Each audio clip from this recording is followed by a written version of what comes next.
అవును, నేను కూడా విన్నాను. అదేదో పంది ఒకటి ఊర పంది ఒకటి విజయవాడలో తిరుగుతా నేను జంపింగ్ జపాంగ్ అని చెబుతుందంట. జంపింగ్ జపాంగ్ అనేవాడు చంద్రబాబు నాయుడు. 1978లో చంద్రబాబు నాయుడు పోటీ చేసిన కాంగ్రెస్ పార్టీ మీద. చంద్రబాబు నాయుడికి బీఫారం ఇచ్చింది ఇందిరాగాంధీ. తర్వాత చంద్రబాబు నాయుడికి మంత్రి పదవి ఇచ్చింది ఇందిరాగాంధీ. ఎందుకు చంద్రబాబు నాయుడు ఇందిరాగాంధీ దగ్గర నుంచి మళ్ళీ ఎన్టీ రామారావు గారి దగ్గర చేరాడు? జంపింగ్ జపాంగేగా ఇది. తర్వాత 2014 ఎన్నికల తర్వాత హైదరాబాద్ ఉమ్మడి రాజధానిగా 2024 వరకు ఉంటే రాత్రికి రాత్రి కట్టుబట్టలతో ఓటుకు నోటు కేసుకు భయపడి హైదరాబాద్ నుంచి కరకట్ట మీదకి జంపింగ్ జపాంగ్ అయినాడు ఎవడు? చంద్రబాబే కదా. అవునా కదా? 2019 ఎన్నికల తర్వాత తెలుగుదేశం పార్టీ ఓడిపోయిన తర్వాత మళ్ళీ ఈ కరకట్ట మీద నుంచి హైదరాబాద్ పారిపోయి ఇల్లు కట్టుకున్న జంపింగ్ జపాంగ్ ఎవడు? చంద్రబాబే కదా. కాబట్టి ఈ ఊర కుక్కలు, పందికొక్కులు, పిచ్చి కుక్కలు, పచ్చ కుక్కలు ఇవన్నీ తెలుసుకోవాల్సింది ఏంటంటే, సరే నేను తెలుగుదేశం పార్టీ గుర్తు మీద గెలిచి ఉంటా. నేను జంపింగ్ జపాంగ్ అయితే చంద్రబాబు ఎన్నిసార్లు జంపింగ్ జపాంగ్? ఆడి కొడుకు లోకేష్ ఎన్నిసార్లు జంపింగ్ జపాంగ్?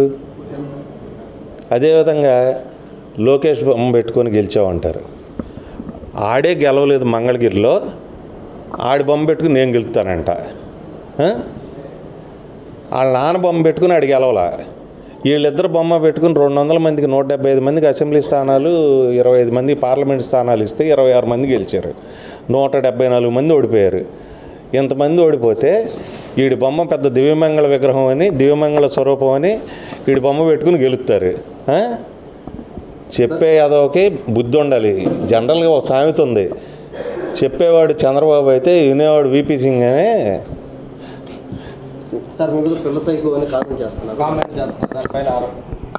అవును, సైకో అంటే ఏంటి? ఇప్పుడు మీరు అందరూ ఒకటి ఆలోచించండి. లోకేష్ ఫేస్బుక్ పేజీలోకి వెళ్ళండి, నా ఫోటో పెట్టి, మార్ఫింగ్ ఫోటో, ఒక అమ్మాయి ఫోటో పెట్టి వల్లభా నన్ను గిల్లవా అని ఇది రాష్ట్రం మొత్తం సర్క్యులేట్ చేసి ఇంకా సిగ్గు తీరక, తనివి తీరక ఫేస్బుక్ పేజ్ మీద పెట్టుకుందేవాడు ఆడు లోకేషే కదా. దీన్ని సైకో కార్యక్రమానికి ఏమంటారు? ఆడు సైకో. వాడిని కన్నా చంద్రబాబు గారు సైకో.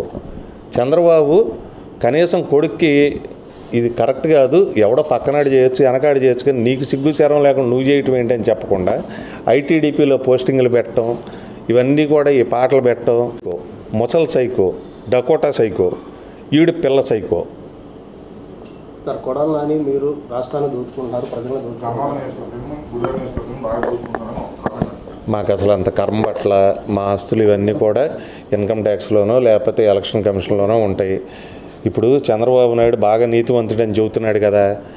ఎన్టీ రామారావు గారికి 10 మంది పిల్లలు, 10 మంది పిల్లలకి ఏం ఆస్తి ఇచ్చాడో తలా 10 పైసలు అదే చంద్రబాబు నాయుడికి ఇచ్చాడు. ఖర్జూర్ నాయుడికి 4 పిల్లలు, 2 ఎకరాల పొలం. 2 ఎకరాల పొలం అంటే తలా 1/2 ఎకరం వస్తుంది. ఖర్జూర్ నాయుడు ఇచ్చిన 1/2 ఎకరంతోనూ ఎన్టీ రామారావు గారు ఇచ్చిన 10వ వంతు ఆస్తితోనే చంద్రబాబు నాయుడు ఇన్ని వేల కోట్లు సంపాదించాడా? మరి రామారావు గారి పిల్లలంతా ఎందుకు ఆ స్థాయిలో లేరు? రామారావు గారు ఇచ్చిన ఆస్తుల మూలానే చంద్రబాబు నాయుడు ఎంత ధనవంతుడైతే రామారావు గారి పిల్లలు మిగిలిన వాళ్ళందరూ ఈ స్థాయిలో ఎందుకు లేరు? ఖర్జూర్ నాయుడు గారి పిల్లలు ఈ స్థాయిలో ఎందుకు లేరు? అర్థం కావట్లేదా? ఇంకా అవినీతి చేసేవాడు ఎవడని?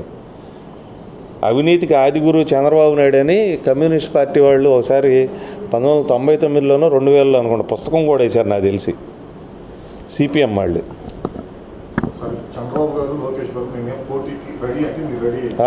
సూపర్, రావచ్చు. నేను అదే కోరుకుంటున్నా. రోగి కోరింది అదే, వైద్యుడి సలహా అదే అని. నేను చంద్రబాబు లోకేష్ వస్తే ఈ దరిద్రం వెళ్ళిపోద్దనే కోరుకుంటున్నా.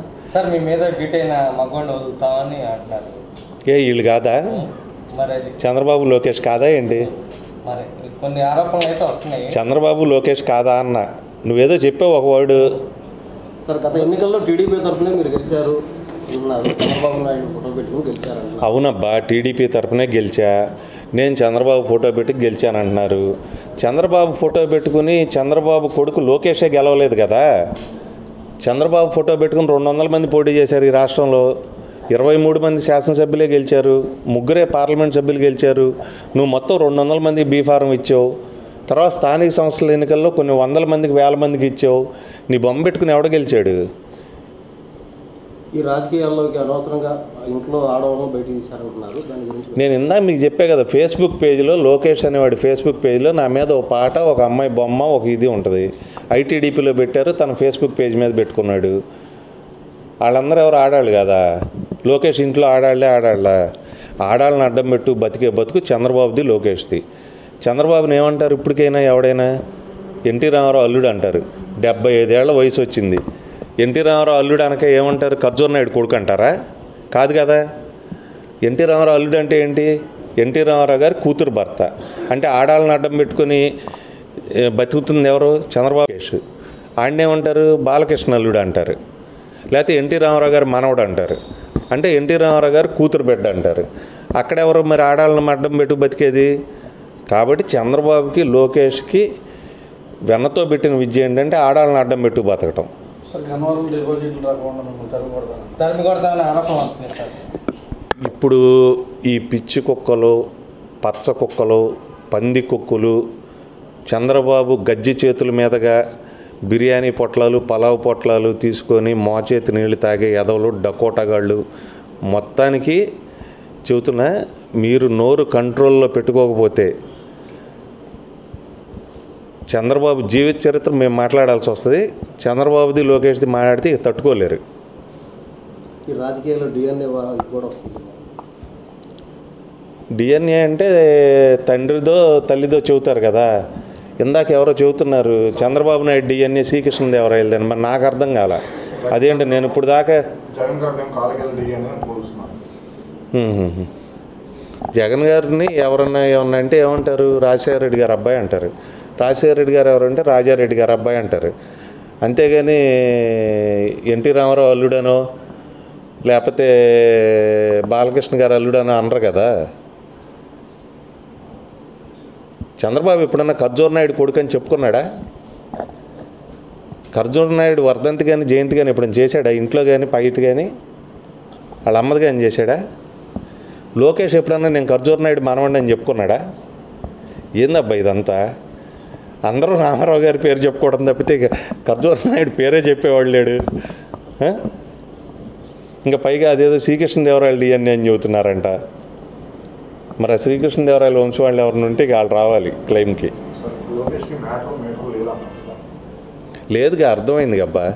లేకే కదా ఎమ్మెల్సీగా అయ్యి 3 శాఖలు చేసి మంగళగిరిలో ఓడిపోయి ఇప్పుడు రోడ్డు మీద ఎవడో రాక జనాలను పోగు చేసుకొని పిచ్చికొక్కలాగా అరుచుకుంటూ తిరుగుతూ ఉన్నాడు. అంతే కదా. లోకేష్కి ఉందని చెబుతాడు ఎవడన్నా? తెలుగుదేశం తరఫున ఎవరు వచ్చినా మీరు విజయం సాధిస్తారు. 2004 నేను చంద్రబాబుని, లోకేష్ని రమ్మని చెబుతున్నా. వాళ్ళిద్దరికీ అంత శక్తి ఉంటే నిజంగా ఈ కుక్కలన్నిటికీ వీటితో మురిగిష్టం ఎందుకు? వాళ్ళు ఒక్క మాట చెప్పవసరం, వాళ్ళు డైరెక్ట్గా గన్నవరం వచ్చేయచ్చు. బాబు కొడుకులు ఇద్దరు ఎవడైనా సరే కదా. లోకేష్ అనేవాడిని చూడటానికి ఎవరు రారు. లోకేష్ అనేవాడిని ఏమని చెబుతారు మీరు ఇప్పుడు? అతని స్పెషాలిటీ ఏంటి? ఏం కాదు కదా. లోకేష్ అంటే ఎవరని చెబుతారు? అడగగానే టపామని చంద్రబాబు నాయుడు కొడుకు అంటారు.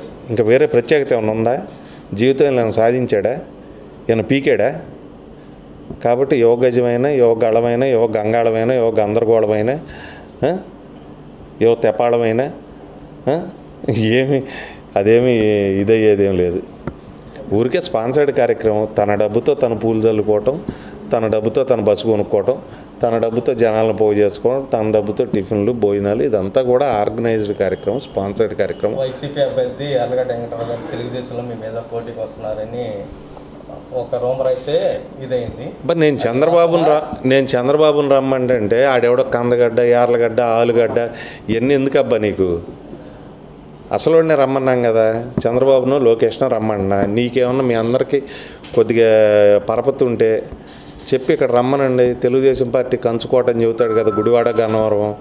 బాబు కొడుకులు ఇద్దరిని నా మీద, నాని మీద గుడివాడ గన్నవరంలో పోటీ చేయమనండి.